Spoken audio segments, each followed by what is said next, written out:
जय Shri Krishna. Medical astrology या ज्योतिष द्वारा जन्म पत्रिका के द्वारा रोगों का निदान।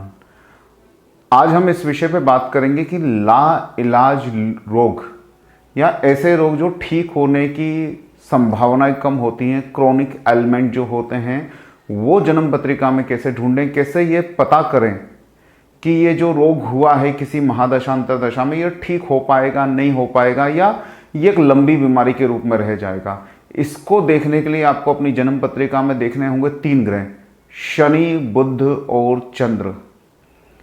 देखिए, शनि है वियोग कराने वाला। शनि की दृष्टि जहां पर भी पड़ती है वहां से वो उस विषय वस्तु का, उस ग्रह के कारकत्व का, उस भाव के कारकत्व का पूर्णतः विनाश कर देता है, या वो आपको उस जातक विषय से उसकी दूरी बना देता है। जैसे किसी भाव के ऊपर दृष्टि पड़ रही तो उस भाव से वियोग करने की कोशिश करेगा, और अगर किसी ग्रह के ऊपर दृष्टि पड़ रही है तो उस ग्रह से संबंधित विभागों से, उस ग्रह से संबंधित तत्वों से, कारकों से शनि दूर करने की कोशिश करेगा। तो अगर आपकी जन्म पत्रिका में शनि की दृष्टि बुध के ऊपर और चंद्र के ऊपर, दोनों के ऊपर पड़ रही है, देखिए बुध ग्रह जो है वो वैद्य का कारक है, डॉक्टर का कारक है। सामान्य रूप से बुध बुद्धि का कारक होने के कारण उपाय का कारक है।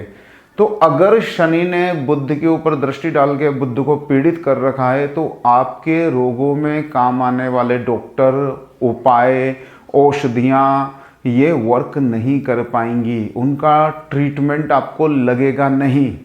वह जो डॉक्टर उपाय बताएगा, वह जो डॉक्टर डायग्नोसिस करेगा, वो आपको काम नहीं आ पाएगा या उसका लाभ आप प्राप्त नहीं कर पाएंगे। इसी तरह से चंद्रमा औषधि है, चंद्रमा मेडिसिन है। अगर चंद्रमा पे शनि की दृष्टि है तो इसका मतलब है जो भी मेडिसिन आपको दी जाएगी, जो भी दवा आपको दी जाएगी, वह आपके ऊपर कार्य नहीं कर पाएगी, या आपको ऐसे रोग होंगे जिनमें औषधियां काम नहीं करती है। तो शनि की दृष्टि संयुक्त रूप से अगर चंद्रमा पर भी है और बुध पर भी है तो बहुत संभावना है ऐसी कंडीशन में आपको रोग होने पर वह रोग लंबा चले, बहुत लंबे समय तक आपको उसकी पीड़ा को भोगना पड़े। शनि, बुध और चंद्र इन तीनों की दशा अंतरदशा में ही आपके साथ घटित हो सकता है अगर रोग होता है तो। अब अगर इस कंडीशन में कोई भी एक ग्रह, मान लीजिए चंद्रमा है या बुध है, कोई भी एक ग्रह इस शनि की दृष्टि से अलग हो जाता है तो वो कुछ समय के बाद दशांतरदशा खत्म होते होते या कुछ उपायों के द्वारा वो रोग शांत हो सकता है।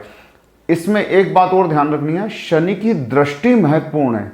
अगर शनि ने बुध के ऊपर दृष्टि डाल रखी है, बुध को शनि देख रहे हैं और चंद्रमा को भी शनि देख रहे हैं, तो ही यह योग प्रभावी होगा। अगर बुध और चंद्रमा दोनों में से कोई भी ग्रह या दोनों ग्रह शनि के साथ ही एक ही भाव में स्थित हैं तो इस तरह का योग नहीं बनेगा और इस तरह का प्रभाव नहीं होगा। यह सिर्फ शनि की दृष्टि का प्रभाव है, ना कि शनि के साथ युति करके बैठे हुए ग्रहों का प्रभाव है। तो अगर आपकी जन्म पत्रिका में, आपके परिचित की जन्म पत्रिका में बुध और चंद्र दोनों शनि से प्रभावित हो रहे हैं दृष्टि संयोग द्वारा, तो आप उन दोनों ग्रहों के उपाय निरंतर कीजिए। उनकी दशा अंतरदशा आने से पूर्व उनकी शांति कीजिए, उन ग्रहों को मजबूत कीजिए। अगर ये दोनों ग्रह केंद्र या त्रिकोण के स्वामी हैं, शुभ स्थान के स्वामी हैं, तो इनके रत्न धारण कीजिए। और अगर ये शुभ स्थान के स्वामी नहीं है तो निश्चित रूप से इनके जप द्वारा, ग्रह शांति द्वारा इनका उपाय कीजिए। इस तरह से आप इन कुप्रभावों से बच पाएंगे और आप किसी लंबी और जटिल बीमारी वाली प्रक्रिया से भी बच पाएंगे। शनि की 7.5 के समय ये सब प्रकट हो सकता है, शनि की महादशा अंतरदशा में भी ये सब प्रकट हो सकता है। इसलिए शनि जब भी आपकी जन्म पत्रिका में चल रहे हों, आपके ऊपर 7.5 के रूप में चल रहे हों, ढैया के रूप में चल रहे हों, तब भी आप इन दोनों ग्रहों के उपाय के साथ साथ शनि का उपाय कीजिए। चंद्रमा और बुध, ध्यान से समझना इस बात को, अगर चंद्रमा और बुध शनि दृष्टि द्वारा पीड़ित हैं या इनमें से कोई एक ग्रह भी पीड़ित है तो यह भी आपको दिक्कतें देगा। तो शनि की दशांतरदशा हो, चाहे इन दोनों ग्रहों में से किसी की दशांतरदशा हो, इन दोनों ग्रहों के उपाय तो करना ही है, चाहे आपको 7.5 चल रही हो। क्योंकि शनि का जब भी आपके जीवन में प्रभाव चलेगा दशा के रूप में या गोचर में 7.5 और ढैया के रूप में, तब शनि अपनी दृष्टि से इनको पीड़ित करेगा और ये अपने पीड़ादायक फल देने लगेंगे। इसलिए शनि का पीरियड भी चल रहा हो, शनि की दशा अंतर्दशा भी चल रही हो, तब भी आपको जो भी ग्रह बुध चंद्रमा से या बुध चंद्र दोनों अगर शनि से पीड़ित हैं तो आपको बुध चंद्र के उपाय करने ही हैं।